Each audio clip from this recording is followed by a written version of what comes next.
Tu peux aller dans tous les sens, tu peux me dire tout ce que ce thème en fait évoque pour toi. Bon, alors la fin de l'art par rapport à une notion chrétienne de l'Apocalypse. Moi, je vais, on va dire, le diriger dans cette optique-là. Alors, il y a un paradoxe que je trouve vraiment, en plus, qui touche à l'esthétique par rapport à l'eschatologie chrétienne. C'est que, dans une certaine façon, on sait qu'à la fin des temps, il y a la parousie. Un immense paradoxe, c'est-à-dire que quand tu meurs, tu es censé atteindre les sphères célestes, ces fameux Del Paradiso, à baigner dans l'immatérialité pure, dans l'aura entre guillemets de Dieu. À la fin des temps, rebelote, le Christ il te fait sortir de terre et tu retrouves ton corps. Alors, je fais un lien avec Aristote et je fais un lien avec saint Thomas d'Aquin qui lui fait l'apogée de cette théorie. C'est-à-dire que d'une certaine façon, le corps a un but, c'est une grâce divine.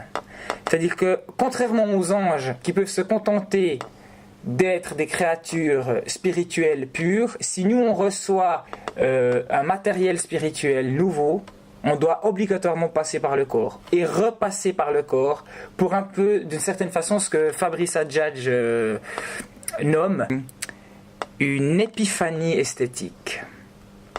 C'est-à-dire qu'on est obligé, nous, créatures finies, même si les anges sont aussi finis par définition, les séraphins qui sont donc les plus proches de Dieu, en hébreu, séraph, ça veut dire qu'ils brûlent, ils sont tellement proches du principe divin, ils sont tellement amoureux de cette image qu'ils contemplent sans arrêt, qui brûlent, qu'on ne peut pas les approcher.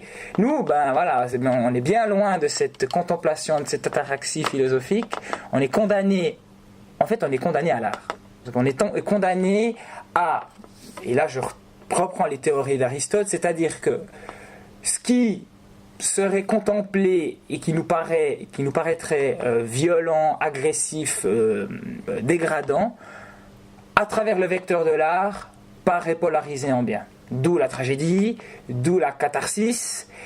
Et d'un point de vue personnel, je prends le message chrétien que le corps est restitué à la fin pour une ultime tentative esthétique, justement, une fois notre âme lavée et restituée dans un corps, il n'y aurait qu'une, entre guillemets, c'est la fin de l'art, mais pour le retrouver une fois de plus, c'est purifié. C'est ma théorie, mais il y a un gros problème, c'est-à-dire que on va se retrouver tout nu, on va sortir, donc on sera de la statuaire grecque à même le sol, c'est-à-dire après il y a tous ceux qui vont dire ouais mais bon qu'est-ce qu'on va faire, on sera tout nu, on devra se cacher.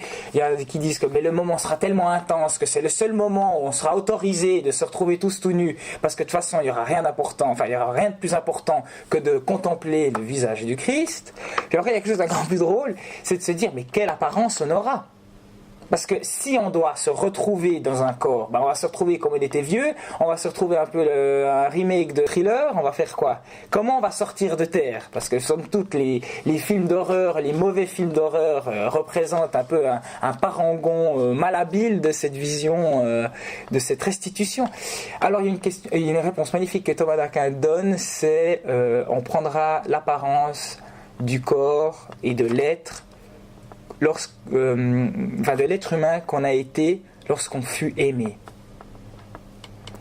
Donc si c'est pas de l'art, ça d'une certaine façon, donc il y a une apocalypse, il y a une destruction totale, et je pense que si tu regardes, alors si on regarde en plus l'eschatologie musulmane, tout l'art occidental, culturel, prôné par le culturel, n'est qu'une émanation du Dajjal. Tous les tubes de l'été, tous les tubes, que ce soit Lady Gaga, tous les trucs pop, tu vois les refrains, mais je te jure, si tu polarises ça d'un point de vue, entre guillemets, satanique, on arrive à la fin du monde. Parce que si tu arrives à éduquer ta jeunesse avec ce genre de propos, c'est vrai que tu te dis, non mais on peut caler vers un mur et à la fin de l'art, quoi. C'est-à-dire qu'il n'y a plus...